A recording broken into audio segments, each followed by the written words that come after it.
Hola, ¿qué tal? Buenas tardes, Diana, Lázaro. Vamos a ver. En primer lugar, el presidente salvadoreño ha sido muy claro. Ha dado una semana a los diputados. Bukele quiere que cuanto antes se apruebe pedirle un préstamo al Banco Centroamericano de la Integración Económica por nada menos que por 109 millones de dólares, con el fin de dar más armas a la Policía Nacional Civil y a las Fuerzas Armadas. De hecho, entró a la Asamblea acompañados por ellos. Irrumpió el domingo, hemos visto las imágenes. La imagen además trae muy malos recuerdos y da mala espina en un país que hasta hace pocos años se ha recuperado de una guerra civil y en un continente donde el ejército metido en la política suena mal.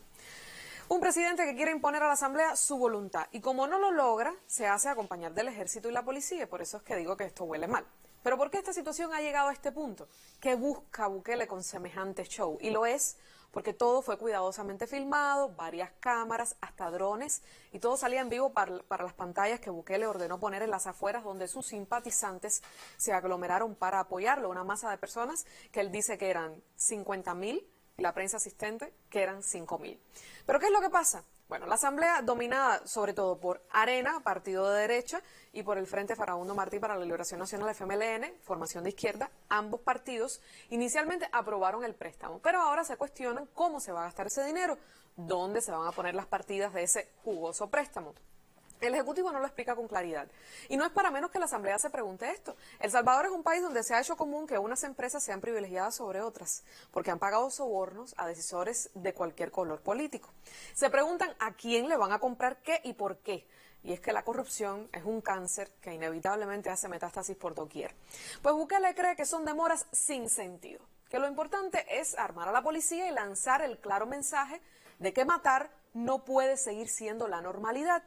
Como no se lo aprobaban, usó un artículo de la Constitución que da potestad al Consejo de Ministros a convocar a la Asamblea Legislativa y dice ese artículo cuando los intereses de la República lo demanden.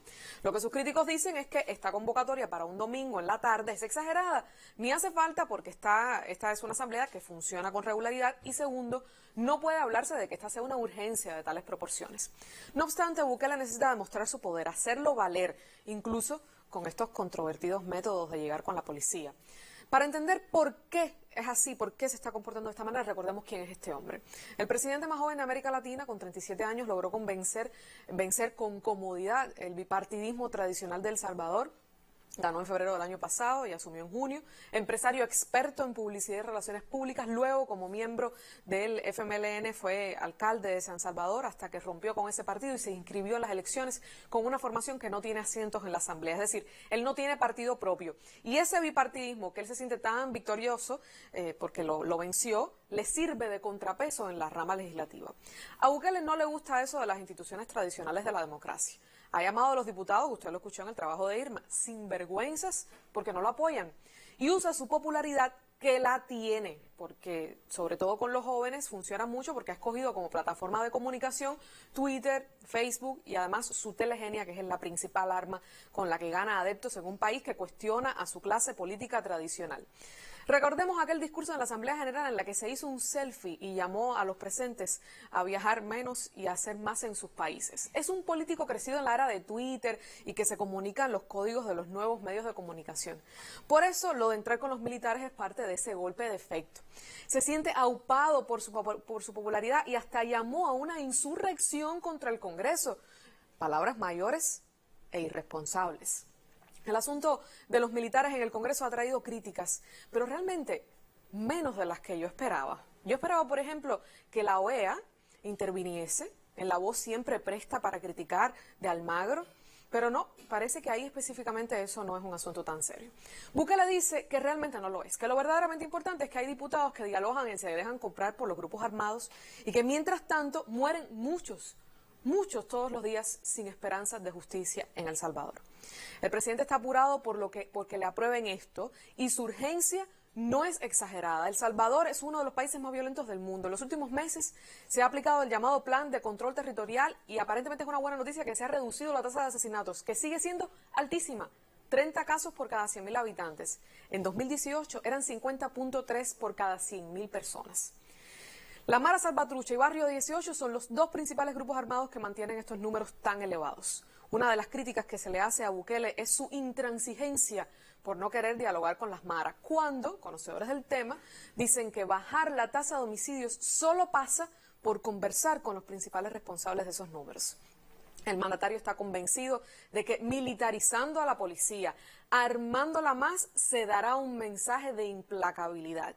La pregunta es por qué está tan enfocado en esto y qué hay detrás. Y vamos a lo que no dice en su prolífica narrativa mesiánica. Él dice que habla con Dios y que lo escucha en su cabeza.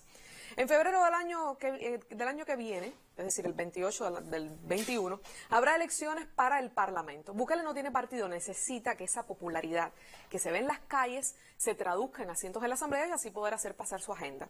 Él asumió en junio del año pasado clamando una nueva lucha contra la corrupción que salpica a ambos partidos tradicionales. Y él está supuestamente limpio, pero ahora también ha sido acusado de corrupción. Un alto funcionario de su gobierno, lo cual lo salpica a él también, y necesita cubrir el problema. Además de las maras, El Salvador tiene un problema muy serio. Una crisis hídrica que dejará al 80% del país sediento en poco tiempo. Lagos secos, ríos contaminados y en medio de todo esto la ministra de Salud y el director de las empresas del agua fueron convocados esta misma semana por la Asamblea Legislativa y no fueron a la convocatoria. Y si vuelven a fallar, la Asamblea podrá destituirlos. Y lo otro, por lo que no le faltan voces críticas a Bukele, la salida que siempre encuentra es endeudarse. Es decir, pedir 109 millones de dólares que habrá que pagar después. Para que usted tenga una idea, en 2019 la deuda que tenía El Salvador representaba el 70% del PIB. Es decir, de cada 100 dólares que el país tiene, debe 70. Ahora mismo paga 17 dólares de cada 100 que ingresa. Eso significa que se dedica más dinero a pagar deudas que a la educación. Y ahí vamos. Algo que Bukele menciona, pero poco, y que no le ve beneficio inmediato. Académicos, organizaciones de derechos humanos, hasta el expresidente Salvador Sánchez Serén, todos coinciden. El problema de la violencia no se resuelve nada más con una policía armada hasta los dientes. Las maras no solamente viven de dinero sucio y de extorsiones, viven de la gente que trabaja para ellos.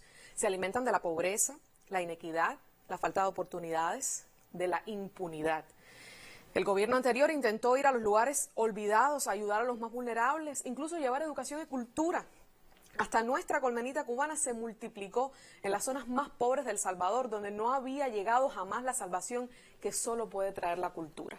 Bukele lo ve de otra manera, mano dura y armada, y cobrar en corto tiempo el rédito político, el sosiego que pueden sentir muchos que temen salir a las calles porque las bandas del crimen organizado mandan. Mientras la pobreza esté, ahora más pobre porque hasta el agua es un recurso preciadísimo que quedará para los que más tienen. Mientras el campo siga preterido, abandonado, el crimen organizado tendrá ejército. Bukele, quien no sabe coexistir con el disenso, ha dado un ultimátum de una semana. Vamos a ver qué pasa. Y ojalá, por el bien del Salvador, prime la calma y el respeto a las instituciones, porque lo que menos necesita ese país es más guerra y más muertes. Manténgase informado.